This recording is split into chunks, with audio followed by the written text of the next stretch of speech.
Hi, everyone. This is Hannah Hanley, and I'm joined by Nate Ganna. We both work in the spirits industry, and this is Caviar and Chips, our podcast dedicated to the industry, what's going on in our lives, and more. Thanks for joining us. Let's get into it.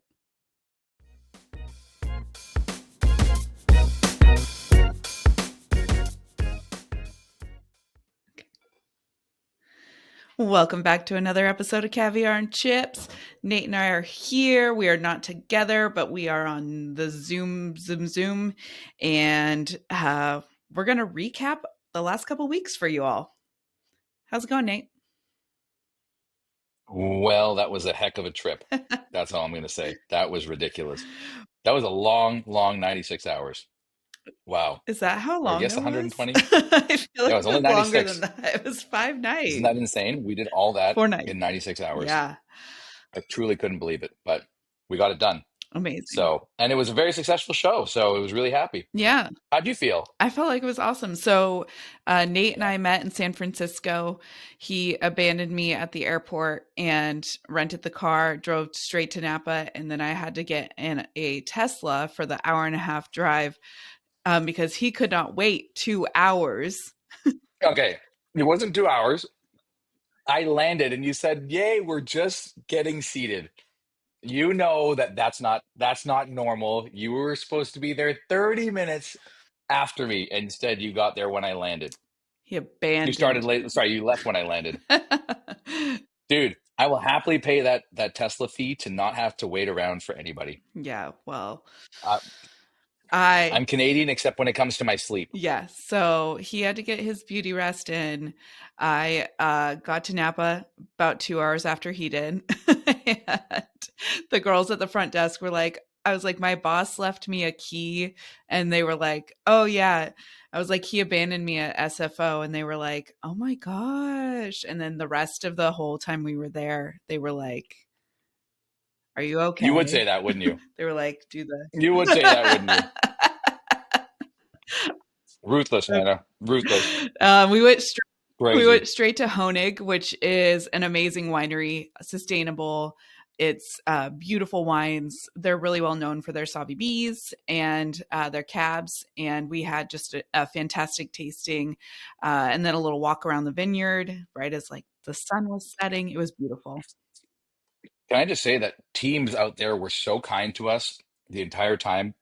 We had 3 amazing days of 3 amazing hosts, and Honig, Silver Oak, and Hess were all equally just so kind and generous towards us with what they did for us. So it was really cool to see what Napa's doing.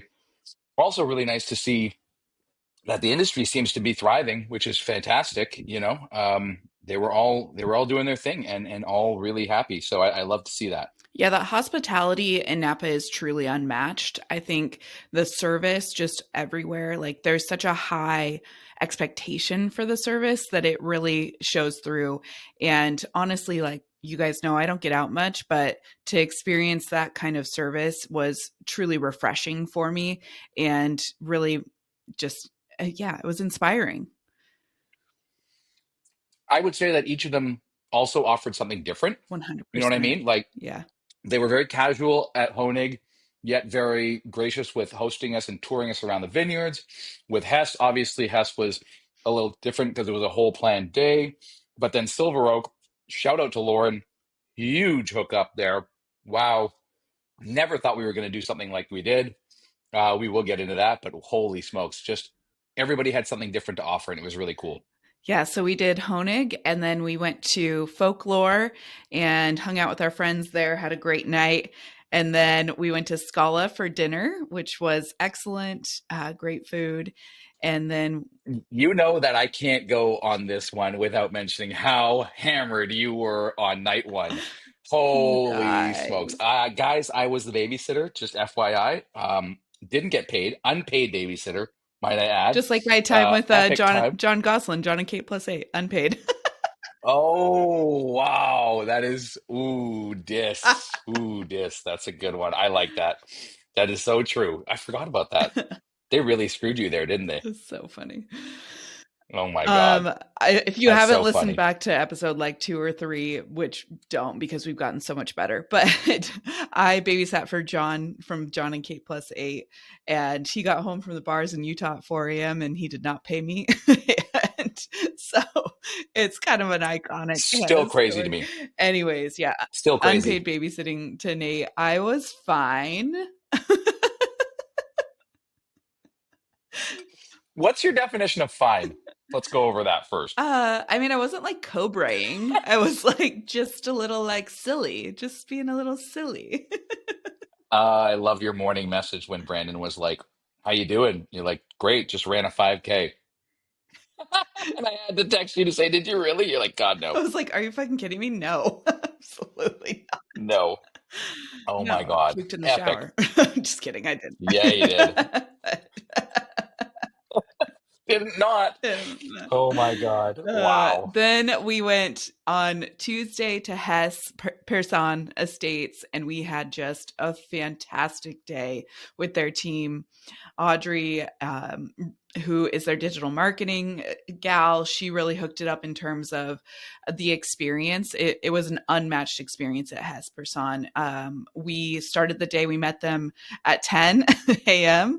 and started the day by getting in a side by side and doing a side by side ATV tour of the vineyard.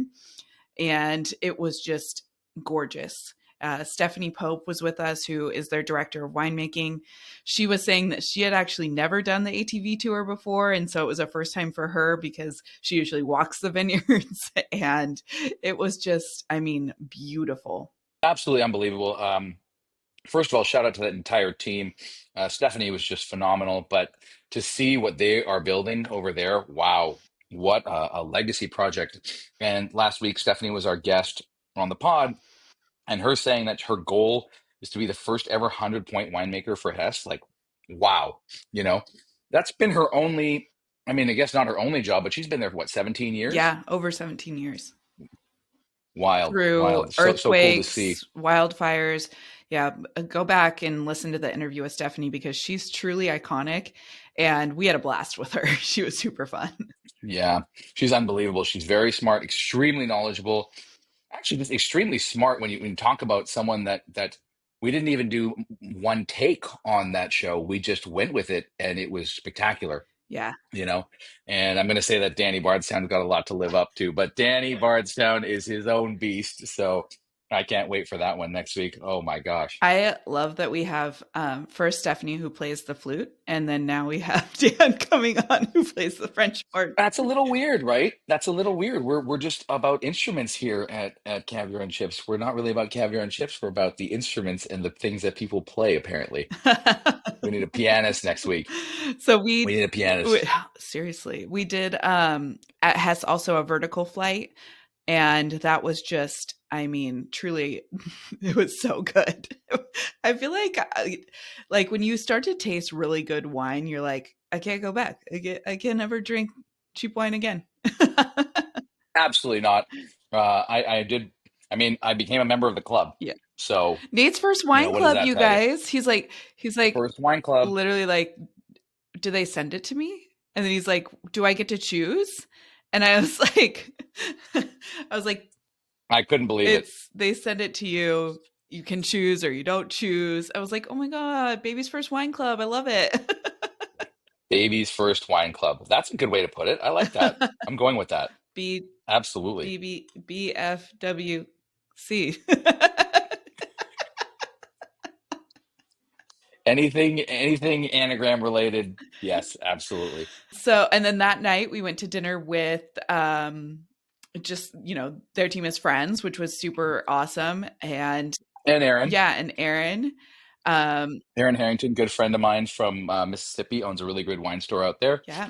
and was also kind of, shout out to him talking about what they do in their industry and the Mississippi numbers based on Ole Miss games. Holy cow, that was crazy knowledge. Yeah, he was talking about the volume of sales because they're kind of the big game in town.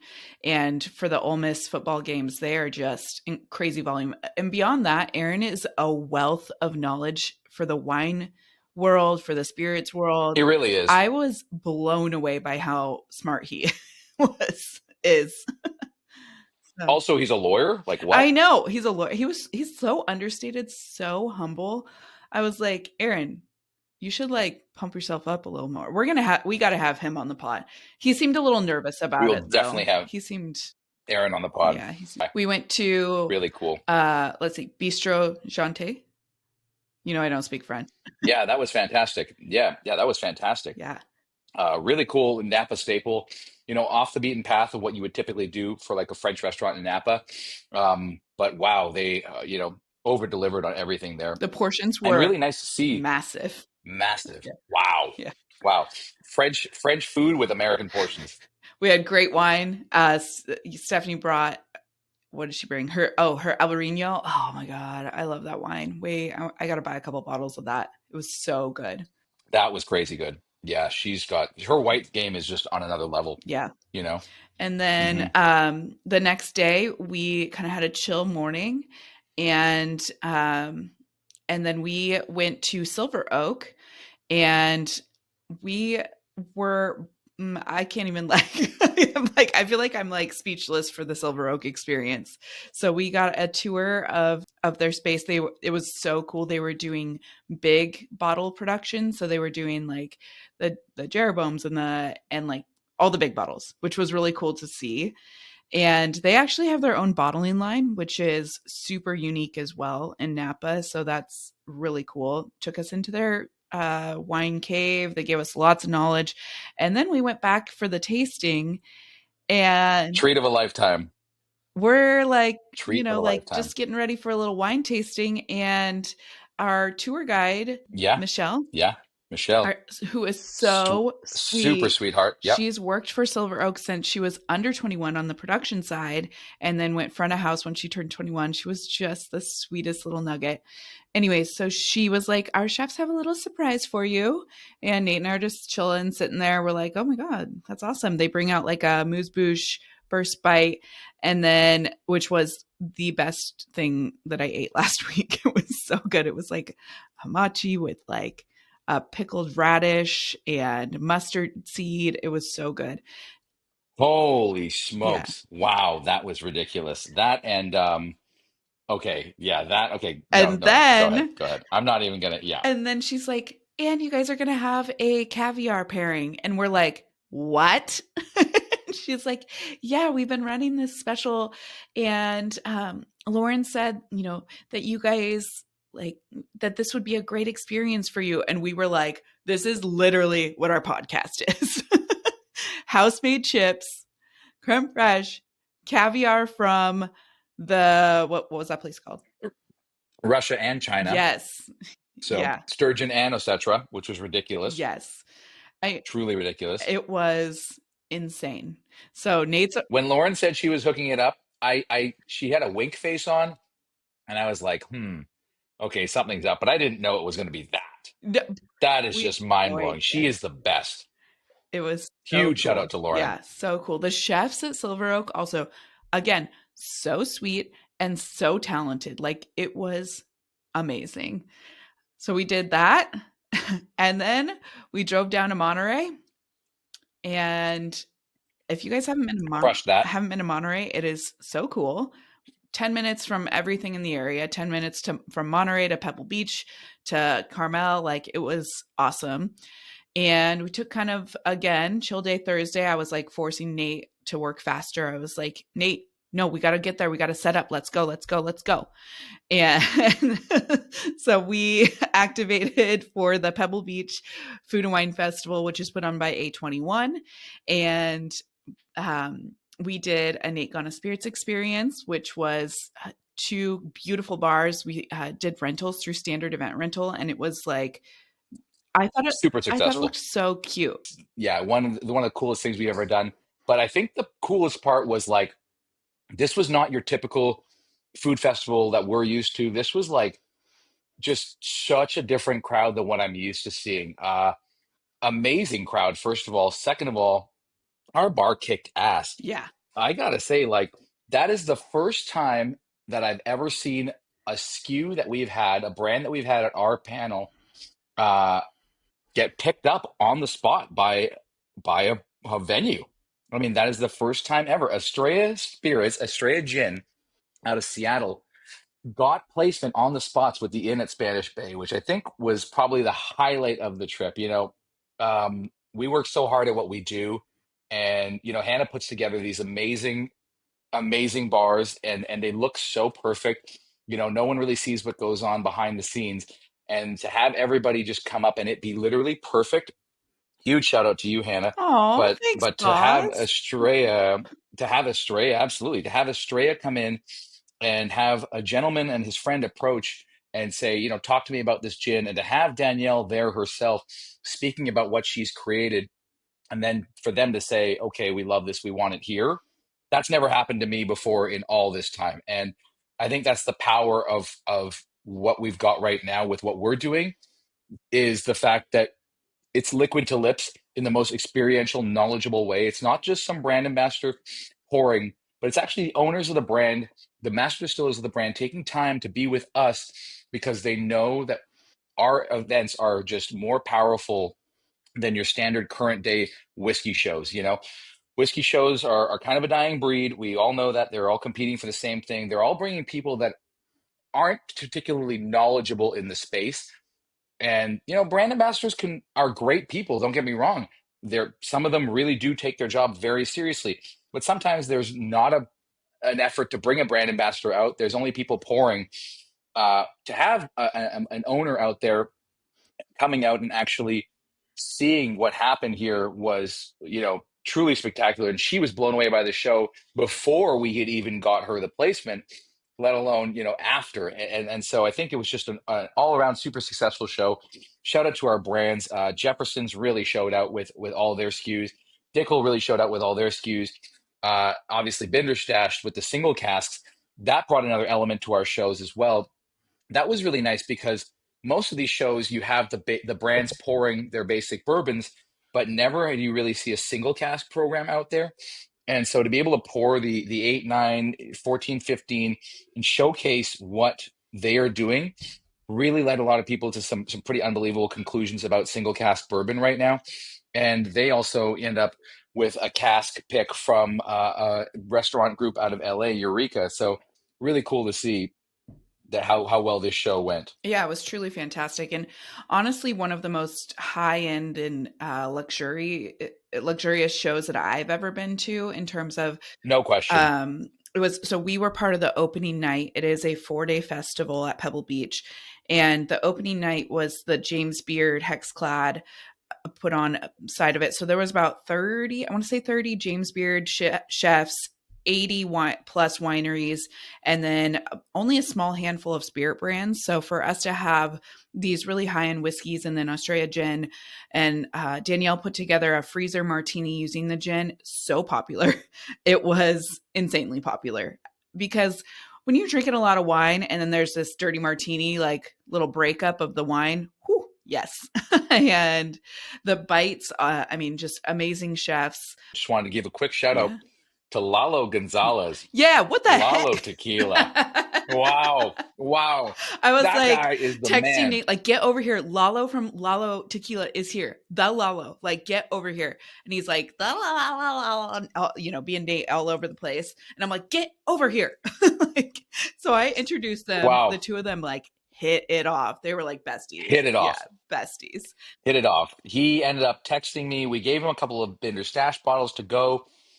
He ended up texting me and sent me a personalized Lalo bottle with him saying, welcome to the Lalo family. Couldn't be any more generous about that. We should have him on the show, actually. Yeah. I'm going to text him right now to see if he Yeah, wants to come please on the do, show. because also he's Don Julio's grandson. Like, Yes, he is. Little what? tidbit there. Like, that is Wow. wild. Absolutely wild. Yeah, And what he's producing is truly phenomenal. Like outstanding stuff. amazing. Smart focus on only a Blanco, 100%. and a Repo. Yeah.